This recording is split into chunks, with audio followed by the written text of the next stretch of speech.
শ্ৰোতাবিন্দু, মোক আশীৰ্বাদ দিয়া অসমৰ ৰাইজৰ শ্ৰোতালৈ মই শুভেচ্ছা জনাইছোঁ। মই বহুত সৰুৰ পৰাই গীত গাই আছোঁ, আপোনালোকে জানে, গোৱালপৰীয়া লোকগীত।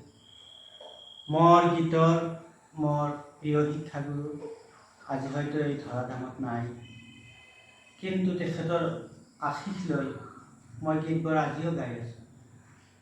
এই গীতবোৰ আপোনালোকে শুনি আছে, বহুত লাইক, বহুত শ্বেয়াৰ হৈ আছে। মই শ্ৰোতালৈ কি ভাষাৰে শুভেচ্ছা দিম, মই ভাষা বিচাৰি পোৱা নাই। মই গীতবোৰ শুনি আপোনালোকে বেছি বেছিকৈ লাইক কৰিব আৰু মোৰ এই প্ৰিয় চেনেলটো ছাবস্ক্ৰাইব কৰিব, মই আশা ৰাখিছোঁ।